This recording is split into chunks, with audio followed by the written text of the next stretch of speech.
Hi everyone, I'm Jessica. Welcome back to my channel. Today I'd like to show you what I got done on Sew a Jelly Roll Day, which was this past Saturday, and the 16 patch quilt, which I'm working on now.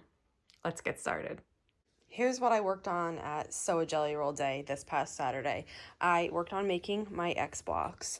I got far less done than I thought I would get done, but that's okay. It was so fun and enjoyable. I have about maybe 40 or 50 of these blocks that are almost finished. I just need to add the corners too. Well, trim these little bits away with scissors and then add the corners. So that I think will be pretty quick. And then for the rest of the blocks, I got both triangles added to the squares and then I have them all sorted by color. So this should be easy now.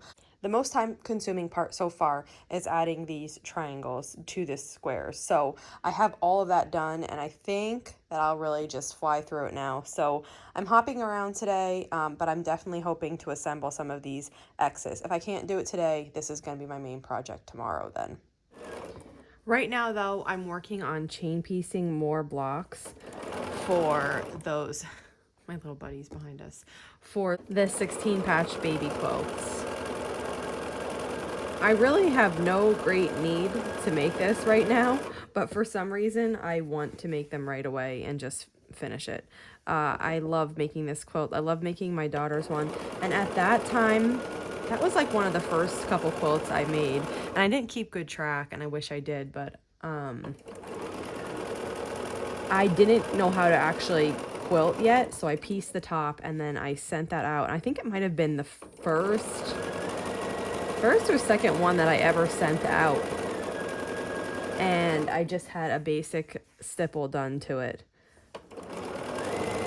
So I'm excited now to make these and then quilt them myself. I have to decide if I'm going to do 3 different quilting designs, which I think I probably will. I think one I really love that I already have in mind, I think it's called Flower Child, and I have that pictured for this. And then I'll have to go through and see what other pantos I have to use. But I just love seeing this come together. Really fun and really enjoyable. And these strips are just going so fast today. It's funny, like sometimes you think, oh, I took it out of the bin, my project bin, and I thought, wow, I still have a lot of these strips to piece. This is gonna take a while.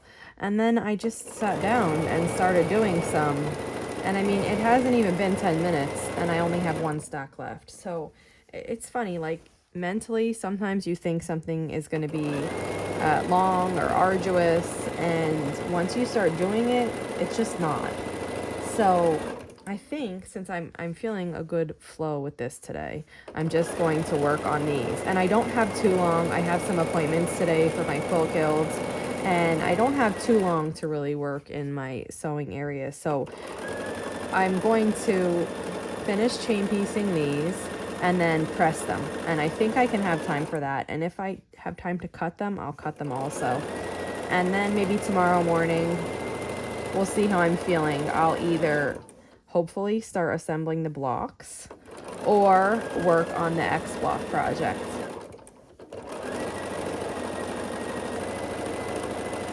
One thing I'm like very, very loosely keeping in mind. One thing that I'm very loosely keeping in mind while I just assembled this batch of these strips, so is placement of colors. And again, very loosely, because look, here I have 2 blues on the outside. But the thing is, for the first one, I did pinks on the outside for this one. And then this one also has 1 pink on the outside.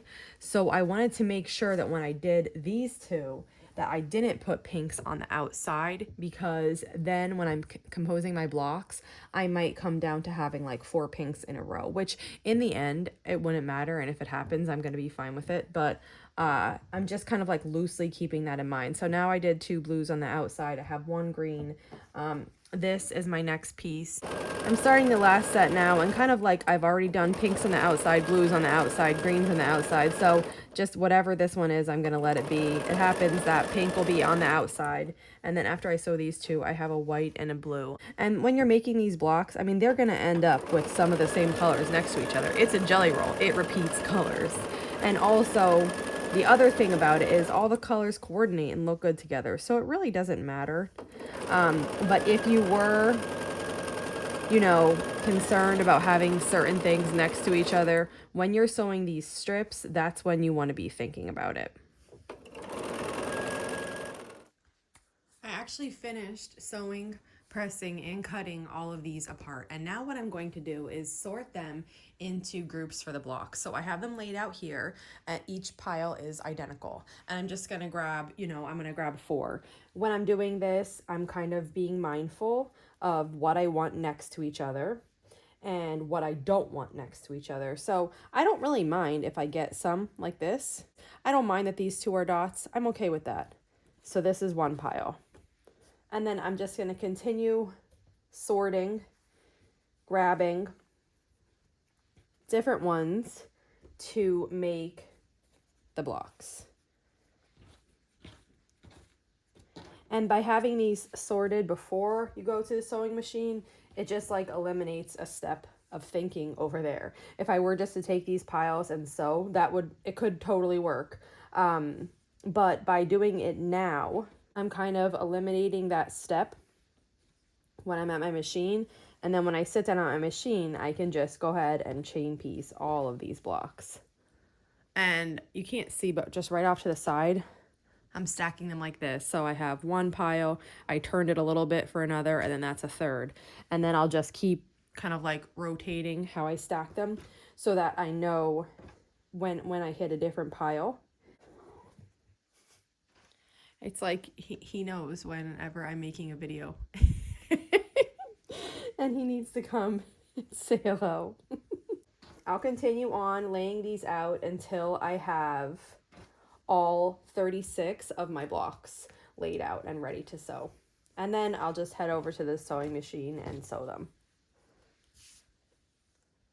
So I have my big stack here, and I can set this up in a couple ways. I could just take one at a time and piece one block at a time, or I could spread them out. Just to show you, I would do this and just spread them all out, however many I want to batch sew at once. And then, for example, let's just do these 4 here now, and I'll show you how to do it. So these would be laying, you know, next to me, but it works for down here too. The thing is I can only fit 4, whereas on a larger table I can lay them all out. And then what I'll do is I'll take the first 2, and I can tell that these seams need to be flipped. So as I go, I'm just going to flip this one seam. Remember, we talked about that in the video yesterday. And then I'm just going to sew. Okay, and then I'll take the first 2 from the next group. And basically, you would just do this for all of your groups. You would take the first 2 and sew them from each pile. Keep them in order so you don't confuse them. And when that's done, move on to the next. And then my final group here, I'll take the first 2. Match up the seams and sew those through.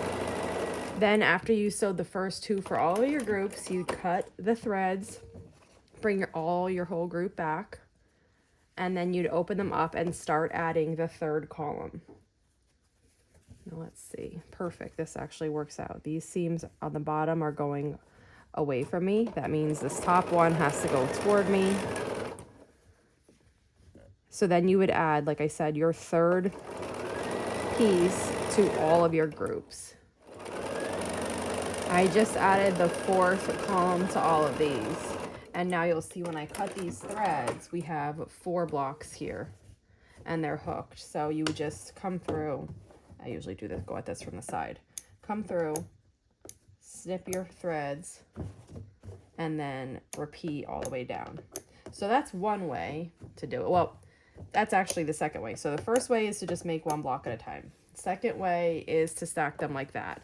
Third way, and probably my favorite and the way that I will do this, is I will take my piles and I will separate them into 1st, 2nd, 3rd, and 4th.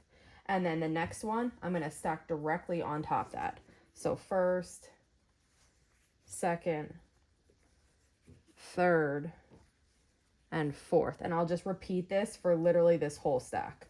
This is my favorite way. It's the fastest way. It's the easiest way, for me anyway. And so I'll just keep doing this. And then I'll set the fourth and the third aside. And I'll piece the first two for all of these. Then I will grab the third pile and bring it back to my machine, open them up and add the third. Then I'll bring the fourth pile back, open them up, add the fourth pile. So this is the fastest way for me, my favorite way. And this is the way that I will be piecing the rest of these blocks.